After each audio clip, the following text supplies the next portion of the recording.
Hello बच्चों। तो कैसे हैं आप लोग? उम्मीद कर रहा हूं कि आप लोग अच्छे से अपनी पढ़ाई कर रहे होंगे। तो बेटा आज के इस वीडियो में हम लोग पैरेलल प्लेट कैपेसिटर डिस्कस करेंगे जब उसमें स्लैब इंसर्ट करेंगे। इससे पहले वाले वीडियो में हम लोगों ने पैरेलल प्लेट कैपेसिटर का capacitance C = epsilon not A/D discuss कर लिया था। आज हम वही पैरेलल प्लेट कैपेसिटर के बीच में जो पहले वैक्यूम था, अब उसमें हम एक स्लैब इंसर्ट करेंगे। और दो तरीके की स्लैब इंसर्ट होगी, एक कंडक्टिंग स्लैब होगी, एक इंसुलेटिंग स्लैब, जिसको हम लोग डाइलेक्ट्रिक स्लैब भी बोलते हैं। तो चलिए वीडियो शुरू करते हैं। सबसे पहले हम लोग पढ़ेंगे कि जब हम किसी पैरेलल प्लेट कैपेसिटर के बीच में हम लोग एक कंडक्टिंग स्लैब रखते हैं तो उसका कैपेसिटेंस क्या होता है। साथ ही साथ ये पढ़ेंगे कि पोटेंशियल बढ़ेगा या घटेगा, ये जानेंगे। और ये भी जानेंगे कि किसी पैरेलल प्लेट कैपेसिटर के बीच में कंडक्टिंग स्लैब भरने से उसका कैपेसिटेंस बढ़ता है कि नहीं बढ़ता है। चलिए, ये है बेटा आपका कैपेसिटर की प्लेट्स। इस पे और ये एक दूसरी प्लेट है बेटा। दोनों प्लेट्स का जो एरिया है वो ए है। ये प्लेट्स बेटा बैटरी से कनेक्ट की गई है।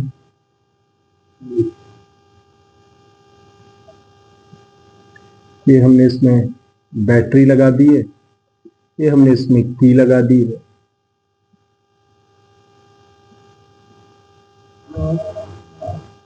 ठीक है। अब ये बैटरी का पॉजिटिव टर्मिनल है, बैटरी का नेगेटिव टर्मिनल है।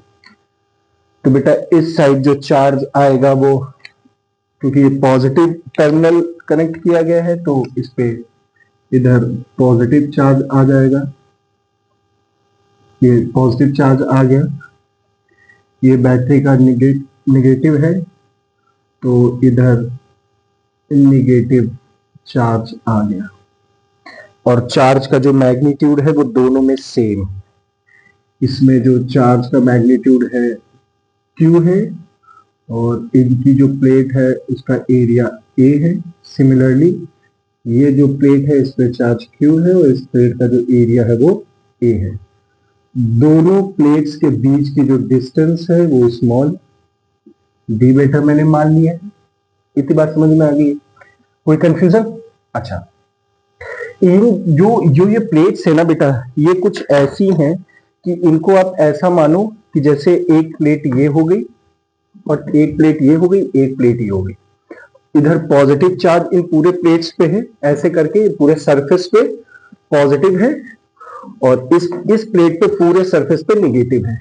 तो सरफेस पे है तो ऑब्वियस सी बात होगी बेटा, सरफेस चार्ज डेंसिटी होगी। कैसी डेंसिटी होगी? Surface charge density. तो दोनों पे जो, क्योंकि चार्ज का मैग्नीट्यूड सेम है, एरिया सेम है, तो इस पे जो सरफेस चार्ज डेंसिटी होगी वो बेटा सिग्मा मैंने मान लिया। और इस पे भी जो सरफेस चार्ज डेंसिटी होगी वो क्या होगी? सिग्मा मान लिया मैंने। इतनी बात समझ में आ गई? चलिए, अब अभी मैंने इसमें किसी तरीके की कोई कंडक्टिंग स्लैब नहीं भरी है, तो बेटा इसका कैपेसिटेंस क्या होगा, बहुत ध्यान से समझिएगा।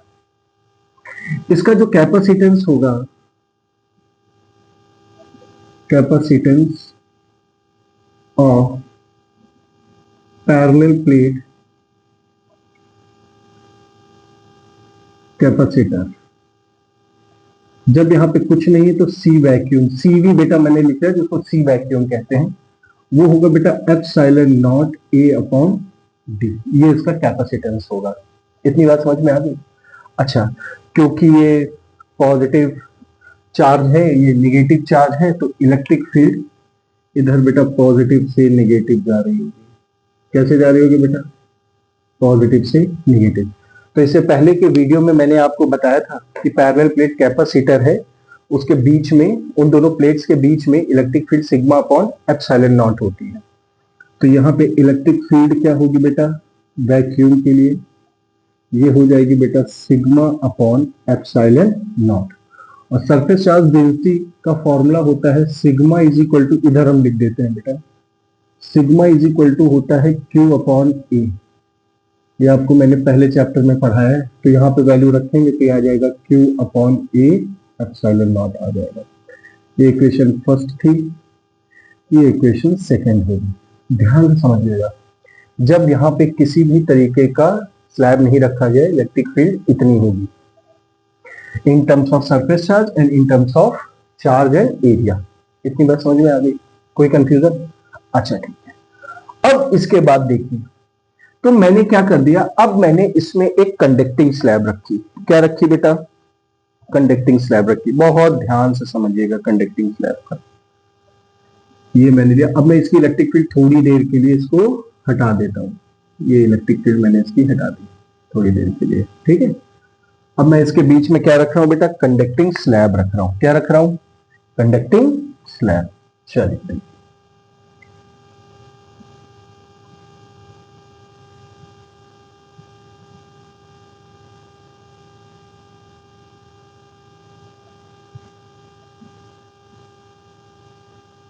ये मैंने एक कंडक्टिंग स्लैब रख लिया। इस कंडक्टिंग स्लैब की जो थिकनेस है वो स्मॉल टी है। कितनी है? Small T. और इस स्मॉल टी का मतलब है यहाँ पे जो इसकी थिकनेस है स्मॉल टी, वो कैपेसिटर के बीच की जो डिस्टेंस है डी, स्मॉल डी, उससे छोटा है। ठीक है, टी की वैल्यू क्या है? स्मॉल डी से छोटी है। अब देखो होगा क्या, क्योंकि ये बेटा कंडक्टिंग स्लैब है। कैसी स्लैब है? Conducting slab. अच्छा, इसमें इलेक्ट्रिक फील्ड जो है ये ऐसे करके जा रही है, ऐसे करके जा रही है। अंदर से क्यों नहीं जा रही है वो भी अभी मैं आपको समझाऊंगा।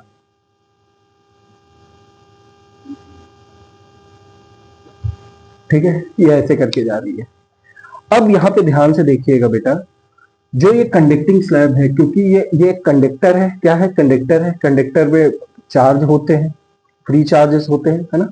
तो क्योंकि इधर पॉजिटिव प्लेट है तो कंडक्टर के अंदर जो नेगेटिव चार्ज होगा वो किधर आ जाएगा? वो इस सरफेस पे आ जाएगा।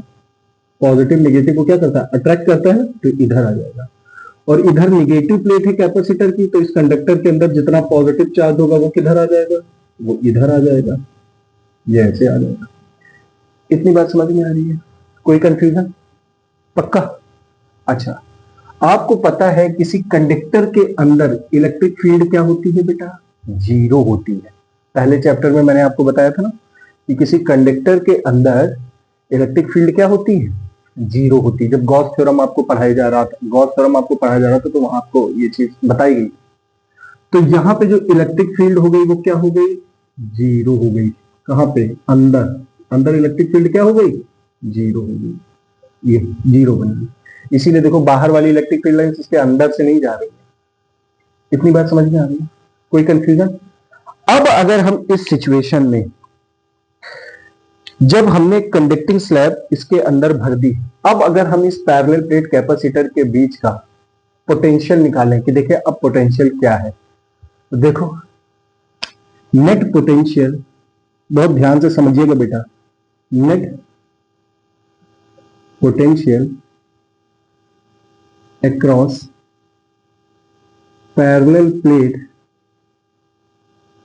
कैपेसिटर कितना होगा? V net is equal to V1 plus V2। इसको ध्यान से समझना, ये V1 प्लस V2 क्या है? V1 पोटेंशियल है खाली स्पेस का, जो आप इधर स्पेस देख रहे हो और जो आप इधर स्पेस देख रहे हो, और V2 पोटेंशियल है इस कंडक्टिंग स्लैब के अंदर का। मेरी बात समझ में? जो V1 पोटेंशियल है वो किसका है? ब्लैंक स्पेस का। किसका? खाली जगह का। और V2 जो पोटेंशियल है वो किसका? ग्रीन कलर का जो कंडक्टिंग स्लैब बना है इसका। दोनों को मिला देंगे, यानी खाली वाली जगह का पोटेंशियल और इस कंडक्टिंग स्लैब के अंदर का पोटेंशियल, दोनों को मिला देंगे, तब ना ये पूरा पैरेलल प्लेट के बीच का टोटल पोटेंशियल निकलेगा। अब देखिए, आपने एक रिलेशन पढ़ा है इलेक्ट्रिक फील्ड और पोटेंशियल के बीच में, V is equal to Ed पढ़ा है बेटा। क्या पढ़ा है? V is equal to Ed. चलो यहां पे देखो, तो V1 क्या है? खाली वाली जगह क्या है? तो वहां पे इलेक्ट्रिक फील्ड है E1 कर दो। क्या है? E1 कर दो। और खाली जगह अगर मुझे निकालना है तो D में से T माइनस कर दूंगा तो खाली जगह निकल आएगी। इस पूरे D में से एक T माइनस कर दो तो इधर वाली खाली जगह, इधर वाली खाली जगह निकल आएगी। ये आ गया। प्लस V2 क्या है? तो V2 इज इक्वल टू क्या होगा? E2 into T। E2 का मतलब अंदर की इलेक्ट्रिक फील्ड इंटू इसकी डिस्टेंस T। अब देखो E1 क्या है? ये खाली वाली जगह पे जो इलेक्ट्रिक फील्ड है उसकी वैल्यू कितनी है? Q upon A epsilon not. भाई जब वैक्यूम, अगर ये खाली वाली जगह देखोगे तो ये यही वाली तो इलेक्ट्रिक फील्ड निकलेगी, Q upon A epsilon not, जो आपने पहले निकाली थी। तो ये हो गया Q upon A epsilon not D minus T plus E2, अंदर वाली इलेक्ट्रिक फील्ड कितनी है, 0 इंटू टी, ये आ जाएगा Q upon A epsilon not D minus T. अच्छा ये क्या निकला बेटा, V नेट निकला। क्या निकला, अब इसको बहुत ध्यान से समझिएगा, बच्चे यहां पे गलती कर देते हैं, ये चीज नहीं समझते। इस फॉर्मूले की बड़ी इंपॉर्टेंस है बेटा, और ये इंपॉर्टेंस कैसे है, ये इंपॉर्टेंस ऐसे है कि आपसे क्वेश्चन में पूछा जा सकता है कि calculate the net potential of a parallel plate capacitor when a conducting slab is being inserted in between them. कि जब कोई कंडक्टिंग स्लैब किसी पैरेलल प्लेट कैपेसिटर के बीच में रख दी जाए तो उस समय उस पैरेलल प्लेट कैपेसिटर का पोटेंशियल क्या होगा, वो आपको कैलकुलेट करना है, वो इतना होगा। मेरी बात समझ में आ रही है कि नहीं आपको, कितना होगा, इतना होगा। अब ये कब है, जब कंडक्टिंग स्लैब यानी मीडियम ये रख दिया गया। अभी देखिएगा इसका एक कंपैरिजन आपको दिखाता हूं। अगर बेटा ये मीडियम ना होता तो पोटेंशियल क्या होता, थोड़ी देर के लिए ये ग्रीन वाला मीडियम भूल जाइए। अगर इस वक्त ये ना होता तो मेरा पोटेंशियल क्या होता, तब वैक्यूम होता ना, तो वी वैक्यूम की वैल्यू क्या होती, E vacuum into distance D, क्योंकि V is equal to E D होता है ना। तो V vacuum is equal to EV कितना है वैक्यूम का, Q upon A epsilon naught into D. दोनों को बहुत ध्यान से देखिए, एक इसको देखिए और एक इसको देखिए। ये मीडियम का है, किसका है, मीडियम। जब मीडियम पड़ गया तब का पोटेंशियल है, और जब मीडियम नहीं था तो तब का पोटेंशियल है। तो ये वाले पोटेंशियल और इसमें देखो, ये वाला पोटेंशियल इससे कम है ना, क्यों, क्योंकि डी में से टी माइनस हो रहा है। देखो Q upon A epsilon not, Q upon A epsilon not दोनों में सेम है, लेकिन यहां पे डिस्टेंस डी है और यहां में डिस्टेंस डी में से कुछ माइनस हो रहा है। तो ओवरऑल जो आएगा पोटेंशियल क्या होगा, कम। हमेशा याद रखना कि जब किसी पैरेलल प्लेट कैपेसिटर को आप लेंगे और उसमें कंडक्टिंग स्लैब रख देंगे तो उसका पोटेंशियल क्या हो जाएगा, कम हो जाएगा। पोटेंशियल कम हुआ तो चार्ज और स्टोर कर सकते हैं, पोटेंशियल क्या हुआ, कम हुआ तो चार्ज और स्टोर कर सकते हैं। तो चार्ज और ज्यादा स्टोर करेंगे तो कैपेसिटेंस बढ़ेगा। तो अभी जब आखिरी में आएंगे तो मैं आपको पहले ही बता दे रहा हूं कि देखो पोटेंशियल कम हो गया ना, किसी का पोटेंशियल कम होगा तो कैपेसिटेंस क्या होगा, बढ़ेगा। आइए देखते हैं कैसे। तो ये तो आपका यहां तक क्या निकल आया, पोटेंशियल निकल आया। चलिए अब आपको पता है formula, Q is equal to क्या होता है बेटा, CV होता है।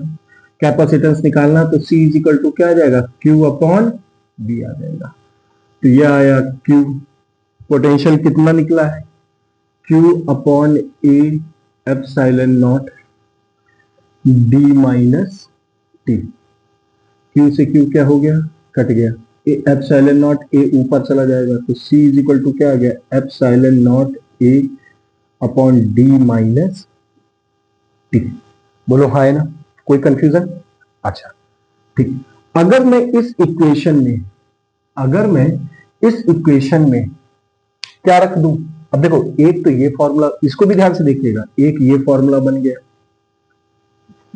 कि जब पैरेलल प्लेट कैपेसिटर है और कंडक्टिंग स्लैब उसमें भर दी तो ये आया कैपेसिटेंस।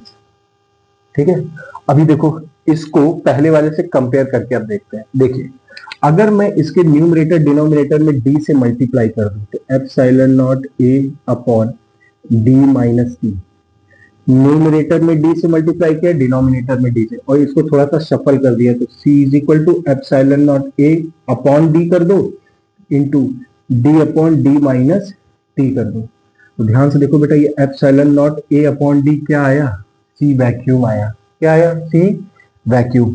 तो यहां पे जो नेट कैपेसिटेंस आएगा क्या आएगा बेटा, C medium is equal to epsilon naught A upon D क्या है, C vacuum D upon D minus. देखो कैपेसिटेंस बढ़ गया कि नहीं बढ़ गया, पहले कैपेसिटेंस कितना था, सिर्फ epsilon naught A by T. अब कैपेसिटेंस कितना है, epsilon naught A by D, D upon D minus T times बढ़ गया। मेरी बात समझ में आ रही है कि नहीं आ रही? कितने टाइम्स बढ़ गया, D D upon D minus times बढ़ गया। तो जब कोई कंडक्टिंग स्लैब इसके अंदर भरी जाती है तो बेटा पोटेंशियल क्या होता है, डिक्रीज होता है। क्या होता है, डिक्रीज होता है। और कैपेसिटेंस क्या होगा, इंक्रीज होगा बेटा। क्या होगा, इंक्रीज होगा। ये याद रखना हमेशा।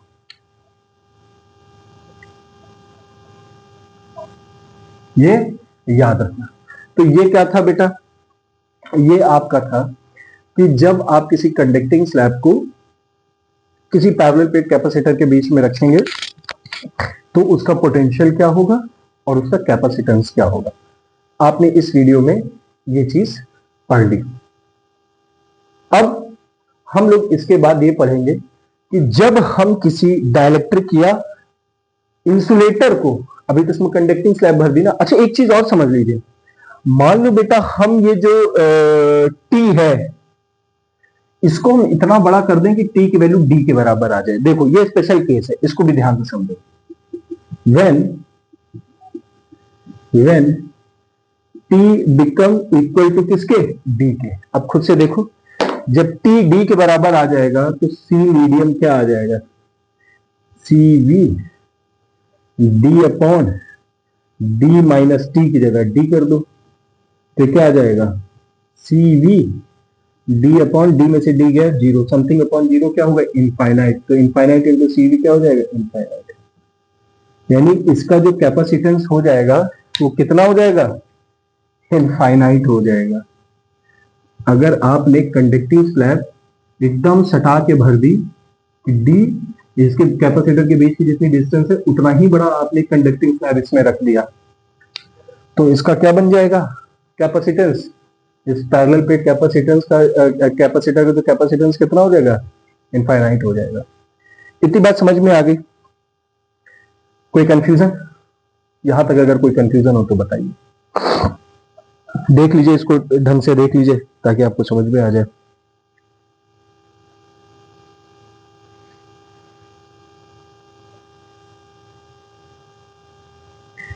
आ गया?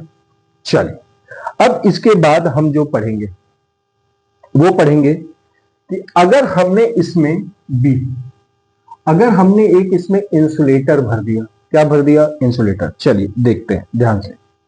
सेम पूरा फिगर वैसा ही रहेगा। ये हमने पैरेलल प्लेट बनाया, इधर भी हमने एक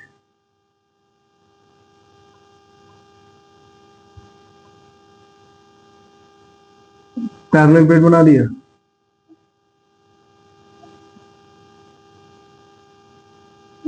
और इसको हमने बैटरी से कनेक्ट कर दिया। किससे कनेक्ट कर दिया, बैटरी से कनेक्ट कर दिया। ये पॉजिटिव टर्मिनल बैटरी की हो गई और ये निगेटिव टर्मिनल हो गई। तो पॉजिटिव टर्मिनल का मतलब हो गया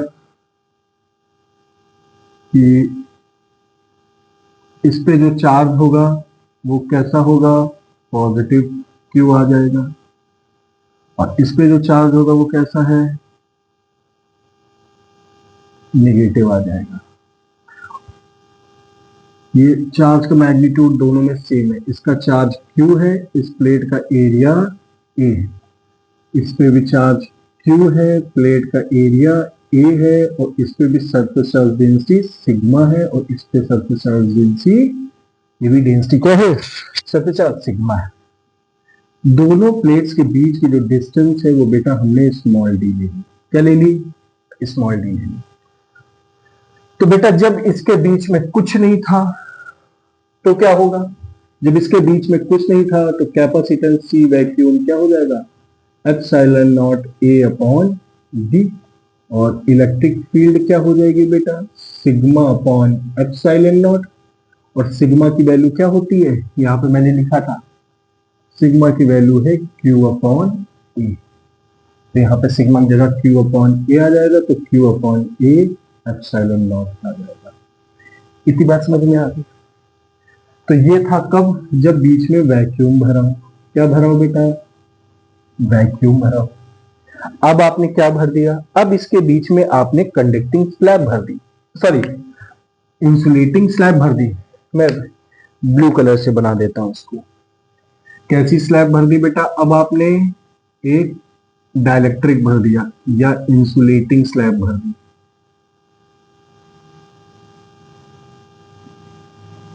ये इंसुलेटिंग स्लैब भर दी। अब होगा क्या, बहुत ध्यान से समझिएगा। जब वैक्यूम था, ये इलेक्ट्रिक फील्ड पॉजिटिव से ऐसे करके ऐसे निकल के जा रही है। बहुत ध्यान से समझिएगा बेटा, ये ऐसे करके जा रही है। ये इलेक्ट्रिक फील्ड ऐसे जा रही है बेटा। अब ये इलेक्ट्रिक फील्ड क्या कर रही होगी, ये जो इंसुलेटर है जिसकी थिकनेस बेटा स्मॉल टी है, कितनी है थिकनेस, स्मॉल टी है, इसको पोलराइज करेगा। चार्जेस को क्या करेगा, पोलराइज करेगा। पोलराइजेशन क्या होगा, किसी किसी डाइलेक्ट्रिक का या किसी इंसुलेटर का पोलराइजेशन क्या होगा, ये हम अगले वीडियो में भी पढ़ेंगे। तो इसमें क्या कर रहा है बेटा, इसको पोलराइज कर रहा है। क्या कर रहा है, पोलराइज्ड। तो बेटा ये पॉजिटिव है, तो इसकी वजह से इस सरफेस पे निगेटिव चार्ज आएगा। कैसा चार्ज आएगा, निगेटिव चार्ज। ये हम यहाँ पे बना देते हैं ग्रीन पेन से। इधर बेटा निगेटिव चार्ज आएगा। कैसा चार्ज आएगा, निगेटिव चार्ज, पोलराइज्ड होगा। और इस निगेटिव की वजह से इस सरफेस पे पॉजिटिव चार्ज पोलराइज्ड होगा। कैसा चार्ज पोलराइज्ड होगा, पॉजिटिव चार्ज पोलराइज्ड। तो ये अंदर, अब देखो इधर पॉजिटिव चार्ज पोलराइज, इधर नेगेटिव चार्ज पोलराइज है। तो इस डाइलेक्ट्रिक के अंदर, इस इंसुलेटर के अंदर एक पोलराइज्ड इलेक्ट्रिक फील्ड जनरेट होगी। कैसी इलेक्ट्रिक फील्ड जनरेट होगी, पोलराइज्ड, पॉजिटिव से नेगेटिव, ये ऐसे करके पॉजिटिव से नेगेटिव पोलराइज हुई बेटा ये इलेक्ट्रिक फील्ड, पॉजिटिव से नेगेटिव। बहुत ध्यान से समझिएगा, पोलराइज हुई। इसको हमने ईपी बोला। क्या बोला, ईपी, पोलराइज्ड इलेक्ट्रिक फील्ड है। कैसी है बेटा, पोलराइज्ड इलेक्ट्रिक फील्ड है अंदर। इतनी बात समझ में आई, कोई कंफ्यूजन। अच्छा, अब जब ये पोलराइज्ड है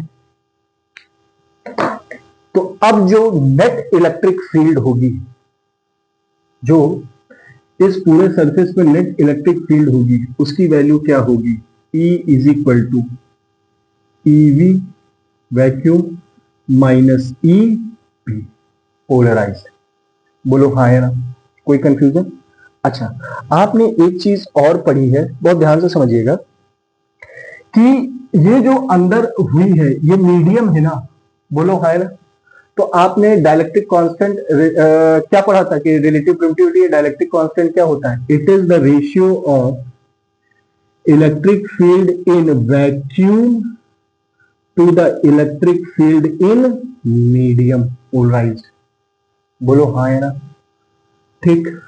अब ध्यान से समझना, तो यहां से ईपी की वैल्यू मैं निकालूंगा तो ईपी की वैल्यू क्या आ जाएगी, ई वी अपॉन के। कोई कंफ्यूजन, ये क्या है, ये आपने फॉर्मूला पढ़ा है ना, जो चैप्टर 1 पढ़ाया था इलेक्ट्रिक फील्ड। तो रिलेटिव परमिटिविटी क्या होती है, या डायरेक्ट्रिक कांस्टेंट क्या होता है, फोर्स और इलेक्ट्रिक फील्ड के लिए। बहुत ध्यान से समझ लीजिएगा, ये यहां पे मैं इसको लिख दे रहा हूं, डाइलेक्ट्रिक कांस्टेंट या relative permittivity for force, force in vacuum upon force in medium. Electric field के लिए क्या होगा, electric field in vacuum upon electric field in medium. ये डाइलेक्ट्रिक कांस्टेंट या रिलेटिव परमिटिविटी है। मेरी बात सबको समझ में आ रही कि नहीं आ रही, तो वहीं से देखो ई एम की जगह ईपी हो गया, क्योंकि मीडियम पोलराइज है ना, ये रख दिया। तो ये ईपी की वैल्यू क्या आ गई, ये आ गई। अब जो सारा सिनेरियो हो गया, तो अब जरा मैं दोनों प्लेट्स के बीच का पोटेंशियल निकाल लूं बेटा। तो मेरे दोनों प्लेट्स का पोटेंशियल क्या होगा, potential, potential between parallel plate with insulating slab, insulating slab is being is being inserted in it. अब ये जब इसमें इंसर्ट कर दी जाएगी तो बेटा इसकी वैल्यू क्या होगी, देखो, तो V net is equal to बिल्कुल वैसा जैसे यहां पे आपने निकाला था, V1 प्लस V2 बेटा। V1 क्या होगा, E इंटू डी, तो E यही जो EV है, EV into D minus T. तो भाई खाली वाली जगह का पोटेंशियल निकाल लो, तो खाली वाली जगह का पोटेंशियल इतना आ गया, प्लस अब जो ये अंदर का है पोटेंशियल है ना, अंदर कभी इंसुलेटिंग वाले कभी स्लैब का निकालेंगे ना पोटेंशियल, तो उसका क्या होगा, अंदर पोटेंशियल क्या है, ईपी, और थिकनेस कितनी है, टी। अच्छा, ईपी की जगह बेटा ये रख दो वैल्यू, तो क्या बन जाएगा, EV D minus T, plus EP की जगह क्या आ गया, ईवी अपॉन के इंटू टी।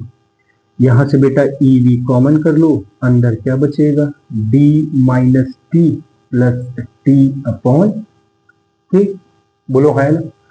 अच्छा, यहां पे ईवी की वैल्यू रख लो, क्या रखो, ईवी की वैल्यू, तो बेटा वी नेट क्या आया मेरा, इज इक्वल टू ईवी की value I Q upon A epsilon naught into D minus T plus T upon के। इसको ध्यान से देख लो, क्या ये वैल्यू आई, बोलो है ना, कोई कंफ्यूजन, चलिए। अच्छा, अब अगर मैं इसको ध्यान से देखूं, तो अगर मुझे इसको देखना है, अगर मुझे पोटेंशियल निकालना है, क्या निकालना बेटा, पोटेंशियल, तो अगर मैं इसका पोटेंशियल निकालूंगा तो Q इज इक्वल टू क्या होगा, CV, क्या होगा, Q is equal to CV होगा, है ना। अब मैं इसकी वैल्यू रख दूं, वी नो दैट। अच्छा, जैसे यहां पे मैंने आपको समझाया था कि पोटेंशियल क्या हुआ, वैसे यहां देखो बेटा, ये क्या है, ये तब का पोटेंशियल है जब इसमें क्या भर दिया गया, एक इंसुलेटिंग स्लैब भर दी गई, क्या भर दी गई, एक इंसुलेटिंग स्लैब भर दी गई, यानी इंसुलेटर भर दिया गया, यानी एक डाइलेक्ट्रिक भर दी गई। अब जब हमने इसमें इंसुलेटर भर दिया तो इसके बीच का पोटेंशियल इतना हो गया, we know that Q is equal to क्या होता है बेटा, CV, तो C इज इक्वल टू क्या आ जाएगा बेटा, Q upon V, Q upon V की वैल्यू कितनी है, Q upon A epsilon not D minus T plus T upon K। Q से Q क्या हो गया, कट गया, ये ऊपर चला जाएगा, तो ये क्या बन जाएगा, epsilon not A upon D minus T plus T upon K। अब बिल्कुल वैसे ही जैसे इससे पहले वाले में किया था कि न्यूमरेटर और डिनोमिनेटर में D से मल्टीप्लाई कर दो, तो मैंने इसको D से ऊपर मल्टीप्लाई कर दिया, नीचे कर दिया। इसको क्या मैं ऐसे नहीं कर सकता, epsilon not A upon D into D upon D minus T plus T upon K, बोलो है ना। अब ये epsilon not A upon D क्या है, इसको हम क्या कह सकते हैं, C वैक्यूम कह सकते हैं। इसको बेटा यहाँ पे जितना C लिखा ना, ये C मीडियम कर लो, क्या कर लो, मीडियम, क्योंकि मीडियम का निकाल लो ना, कि जब मीडियम भर दिया तो क्या आएगा, तो CV upon D upon D minus T plus T upon T। ये आया बेटा आपका कैपेसिटेंस, क्या आया, कैपेसिटेंस। अब दोनों के सिनेरियो में देखो, दोनों के सिनेरियो में पोटेंशियल कम हो रहा है और कैपेसिटेंस क्या हो रहा है, बढ़ रहा है, क्या हो रहा है, बढ़ रहा है। इसको ध्यान से बेटा आप लोग समझ लो, ठीक है, क्या हो रहा है, बढ़ रहा है। देखिए, अब अगर मैं जैसे यहां पे किया था ना, अब अगर एक इसका स्पेशल केस देखो, अगर मैं ये जो आप ले रहे हो इंसुलेटिंग स्लैब, अगर इसकी थिकनेस T D के बराबर हो जाए, when small t becomes equal to किसके, D के, तब क्या होगा, इस फॉर्मूले में देखो, C medium is equal to C vacuum D upon D minus D plus T upon T. अब देखो ये यहाँ पे ये आ जाएगा, डी से डी कट जाएगा, जीरो हो जाएगा, तो C medium is equal to आ जाएगा C vacuum D upon T upon K. तो के कहाँ चला जाएगा, ऊपर चला जाएगा। कहाँ चला जाएगा, ऊपर। तो के टाइम्स देखो बढ़ रहा है ना, अरे हाँ है ना, के टाइम्स क्या हो रहा है, बढ़ रहा है। अच्छा ये यहाँ पे देख लो, सॉरी यहाँ पे तो मैंने वैल्यू नहीं रखी, ये डी रख दो टी की जगह, डी से डी कट गया, तो C medium is equal to क्या आ गया, सी वी इंटू के। इसका मतलब क्या है कि अगर मैं इंसुलेटिंग स्लैब भरूंगा, क्या भरूंगा, इंसुलेटिंग स्लैब या डाइलेक्ट्रिक भरूंगा, तो मेरा देखो जो कैपेसिटेंस होगा कितने टाइम्स बढ़ जाएगा, जब वैक्यूम होगा उससे के टाइम्स बढ़ जाएगा। तो ये दोनों थे मेरे पैरेलल प्लेट कैपेसिटर का कैपेसिटेंस जब मैंने इसमें कंडक्टिंग स्लैब भरा। इसको ध्यान से देख लीजिए बेटा, जब मैंने इसमें कंडक्टिंग स्लैब भरा एक में, और एक में क्या भर दिया बेटा मैंने, इंसुलेटिंग स्लैब यानी इंसुलेटर भर दिया। दोनों के सिनेरियो में वोल्टेज क्या होगा, डिक्रीज होगा, और कैपेसिटेंस क्या होगा, इंक्रीज होगा। इतनी बात सबको समझ में आ गई। तो ये था बेटा आज का टॉपिक, ठीक है। इसको ध्यान से देख लीजिए, बोर्ड के पर्सपेक्टिव से बहुत ज्यादा इंपॉर्टेंट है। इससे क्वेश्चन 20 से भी बनते हैं। जैसे मैंने थोड़ी देर पहले बोला था कि पहले प्लेट कैपेसिटर है, बीच में कंडक्टिंग स्लैब भर दिया, तो उसका पोटेंशियल क्या होगा वो देखिए। पैरेलल प्लेट कैपेसिटर है, एक इंसुलेटर भर दिया है, इसका पोटेंशियल क्या होगा, है ना। तो ये बहुत ध्यान रखने वाली चीज है, इसको आप अपना कहीं नोट भी कर लीजिएगा, ठीक है। थैंक यू बेटा।